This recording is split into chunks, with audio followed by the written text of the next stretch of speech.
കാശിയുടെ പ്രാന്തപ്രദേശത്തുള്ള ഒരു ചെറിയ ഗ്രാമത്തിൽ രാഘവ് എന്നു പേരുള്ള ഒരു ചെറുപ്പക്കാരൻ താമസിച്ചിരുന്നു. അവൻ തൻ്റെ സന്തോഷകരമായ ആത്മാവിനും ദയയുള്ള ഹൃദയത്തിനും പേരുകേട്ടവനായിരുന്നു. ആവശ്യമുള്ളവരെ സഹായിക്കാൻ എപ്പോഴും സന്നദ്ധനായിരുന്നു. എന്നിരുന്നാലും ജീവിതം രാഘവനോട് ദയ കാണിച്ചില്ല. രോഗിയായ അമ്മയെയും 2 അനുജത്തിമാരെയും പരിചരിക്കാൻ വിട്ട് അച്ഛൻ അപ്രതീക്ഷിതമായി മരിച്ചു.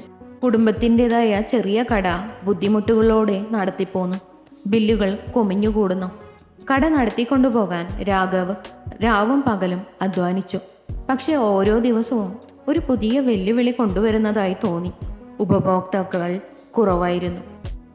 മഴ പെയ്യുമ്പോഴെല്ലാം മേൽക്കൂര ചോർന്നൊലിക്കുന്നു. അമ്മയുടെ ആരോഗ്യം മോശമായി. ആരും സഹായിക്കാനില്ലാതെ ഉത്തരവാദിത്തങ്ങളിൽ മുങ്ങിത്താഴുന്നതുപോലെ അദ്ദേഹത്തിന് തോന്നി. ഒരു ദിവസം കടയടച്ച് രാഘവ് പുറത്തെ പടികളിൽ നിലാവുള്ള ആകാശത്തേക്ക് നോക്കിയിരുന്നു. അവൻ്റെ ഹൃദയം വല്ലാതെ ഭാരപ്പെട്ടു. അവൻ്റെ ആത്മാവ് അത്രയും തകർന്നു പോയിരുന്നു. ഒരു വഴിയുമില്ലാതെ ജീവിതം തന്നെ ഒരിക്കലും അവസാനിക്കാത്ത കഷ്ടപ്പാടുകളെ ചക്രത്തിൽ കുടുങ്ങിയതുപോലെ അദ്ദേഹത്തിന് തോന്നി. അവൻ കൈകളിൽ മുഖം പൂഴ്ത്തി കരഞ്ഞു. തീർത്തും നഷ്ടപ്പെട്ടു പോയതുപോലെ അവിടെ ഇരുന്നു. അപ്പോൾ വെളുത്ത താടിയുള്ള ഒരു വൃദ്ധൻ അവൻ്റെ അടുത്തേക്ക് വന്നു.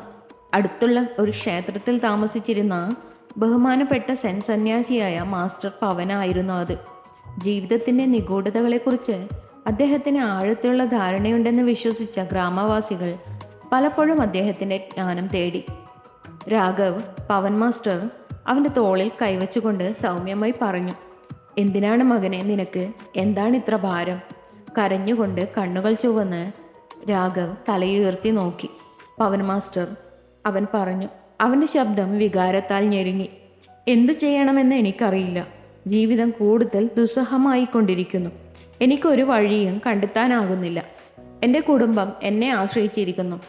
പക്ഷെ എനിക്ക് എന്നെപ്പോലെ തോന്നുന്നു ഞാൻ അവരെ പരാജയപ്പെടുത്തുന്നു. തുടരാനുള്ള ശക്തി എനിക്കിപ്പോഴില്ല." സഹതാപത്തോടെ കേട്ടുകൊണ്ട് മാസ്റ്റർ പവൻ തലയാട്ടി. ജീവിതം വെല്ലുവിളി നിറഞ്ഞതാകാം, പക്ഷേ കഷ്ടപ്പാടിനെക്കുറിച്ച് ബുദ്ധൻ എന്താണ് പറഞ്ഞതെന്ന് നിങ്ങൾക്കറിയാമോ? രാഘവ് ഇല്ലെന്ന് തലയാട്ടി. ബുദ്ധനെക്കുറിച്ച് കേട്ടിട്ടുണ്ടെങ്കിലും അദ്ദേഹത്തിൻ്റെ പഠിപ്പിക്കലുകളെക്കുറിച്ച് അവന് കാര്യമായ അറിവില്ലായിരുന്നു. കഷ്ടപ്പാടുകൾ ജീവിതത്തിൻ്റെ ഭാഗമാണെന്ന് ബുദ്ധൻ പഠിപ്പിച്ചു. പവൻ മാസ്റ്റർ വിശദീകരിച്ചു. "ഇത് നമ്മുടെ അസ്തിത്വത്തിലൂടെ ഒഴുകുന്ന ഒരു നദി പോലെയാണ്. നമുക്ക് എല്ലായ്പ്പോഴും നദിയെ നിയന്ത്രിക്കാൻ കഴിയില്ല. പക്ഷേ അതിൻ്റെ പ്രവാഹങ്ങൾ എങ്ങനെ നാവിഗേറ്റ് ചെയ്യണമെന്ന് നമുക്ക് തിരഞ്ഞെടുക്കാം. പ്രക്ഷുബ്ധതകൾക്കിടയിൽ സമാധാനം കണ്ടെത്തുക. നമുക്ക് മാറ്റാൻ കഴിയാത്തത് സ്വീകരിക്കുക. എന്തിൽ ശ്രദ്ധ കേന്ദ്രീകരിക്കുക എന്നതാണ് പ്രധാനം. നമുക്ക് അതിന് കഴിയും." പവൻ്റെ വാക്കുകൾ ഉൾക്കൊണ്ട് രാഘവ് ശ്രദ്ധയോട് കേട്ടു. "എന്നാൽ എനിക്ക് ചുറ്റുമുള്ളതെല്ലാം തകരുമ്പോൾ എങ്ങനെ എനിക്ക് സമാധാനം കണ്ടെത്താം?" അവൻ ചോദിച്ചു. "സമാധാനം ഉള്ളിൽ നിന്നാണ് വരുന്നത്," മാസ്റ്റർ പവൻ മറുപടി പറഞ്ഞു. "എല്ലാം നിയന്ത്രിക്കേണ്ടതിൻ്റെ ആവശ്യകത ഉപേക്ഷിച്ച് വർത്തമാന നിമിഷത്തെ ഉൾക്കൊള്ളുന്നതിനെക്കുറിച്ചാണ് ഇത്. നിങ്ങൾക്ക് ചെയ്യാൻ കഴിയാത്ത കാര്യങ്ങളിൽ ശ്രദ്ധ കേന്ദ്രീകരിക്കുമ്പോൾ നിങ്ങൾക്ക് കഴിയാത്തതിന് പകരം നിങ്ങൾ പ്രതീക്ഷകളുടെ ഭാരത്തിൽ നിന്ന് സ്വയം മോചിതനാകും. കഷ്ടപ്പാടുകൾ പലപ്പോഴും അറ്റാച്ച്മെൻറ്റിൽ നിന്നാണ് വരുന്നതെന്ന് ബുദ്ധൻ പഠിപ്പിച്ചു. ഫലങ്ങളോടും ആഗ്രഹങ്ങളോടും നമുക്ക് മാറ്റാൻ കഴിയാത്ത വസ്തുക്കളോടുമുള്ള അറ്റാച്ച്മെൻറ്റ്, ഈ അറ്റാച്ച്മെൻറ്റുകൾ ഉപേക്ഷിക്കുമ്പോൾ നമുക്ക് വ്യക്തതയും ശക്തിയും ലഭിക്കും." രാഘവ് പവൻ മാസ്റ്റർ പറഞ്ഞ കാര്യങ്ങൾ ആലോചിച്ച് നിശബ്ദനായിരുന്നു. തനിക്ക് താങ്ങാവുന്നതിലും അപ്പുറമുള്ള പ്രതീക്ഷകളാൽ സ്വയം ഭാരപ്പെട്ട് തൻ്റെ ജീവിതത്തിൻ്റെ എല്ലാ മേഖലകളെയും നിയന്ത്രിക്കാൻ താൻ ശ്രമിക്കുന്നുണ്ടെന്ന് അയാൾ മനസ്സിലാക്കി. എല്ലാ പ്രശ്നങ്ങളും പരിഹരിക്കുന്നതിൽ അദ്ദേഹം ശ്രദ്ധ കേന്ദ്രീകരിച്ചിരുന്നു. ഇന്നത്തെ നിമിഷത്തെയും അത് നൽകുന്ന ലളിതമായ സന്തോഷങ്ങളെയും വിലമതിക്കാൻ അവൻ മറന്നു. മാസ്റ്റർ പവൻ, രാഘവ് പറഞ്ഞു.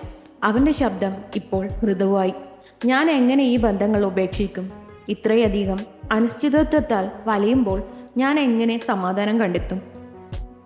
മാസ്റ്റർ പവൻ മെല്ലെ ചിരിച്ചു. "നന്ദിയോടെയാണ് ഇത് ആരംഭിക്കുന്നതെന്നും അദ്ദേഹം പറഞ്ഞു. "പ്രയാസങ്ങൾക്കിടയിലും നന്ദി പറയേണ്ട കാര്യങ്ങളുണ്ട്. നിങ്ങളുടെ കുടുംബം, നിങ്ങളുടെ ആരോഗ്യം, നിങ്ങളുടെ തലക്ക് മുകളിലുള്ള മേൽക്കൂര, അത് ചോർന്നു പോയാലും നിങ്ങളുടെ കുറവിനേക്കാൾ ഉള്ളതിൽ ശ്രദ്ധ കേന്ദ്രീകരിക്കുമ്പോൾ നിങ്ങൾ ആരംഭിക്കുന്നു. നിങ്ങളുടെ കാഴ്ചപ്പാട് മാറ്റുക. പ്രതീക്ഷയുടെ തിളക്കം അനുഭവിച്ച് രാഘവ് തലയാട്ടി.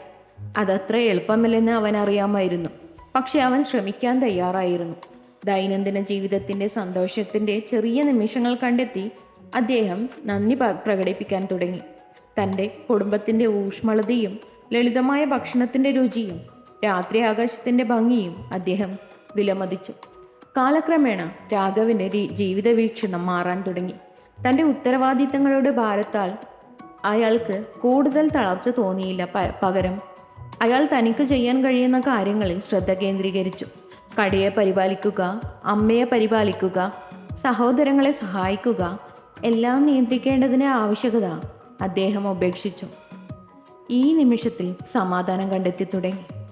രാഘവൻ്റെ യാത്ര അതിൻ്റെ വെല്ലുവിളികളില്ലാതെ ആയിരുന്നില്ല. പക്ഷെ അവൻ അവയെ ഒരു പുതിയ മനഃശക്തിയോടെ നേരിട്ടു. ബുദ്ധൻ്റെ പഠിപ്പിക്കലുകളും മാസ്റ്റർ പവൻ്റെ വാക്കുകളും അദ്ദേഹം ഓർത്തു. കഷ്ടപ്പാടുകൾ ജീവിതത്തിൻ്റെ ഭാഗമാണെന്ന അറിവിൽ ശക്തി കണ്ടെത്തി. പക്ഷെ അത് അവനെ നിർവചിക്കേണ്ടതില്ല.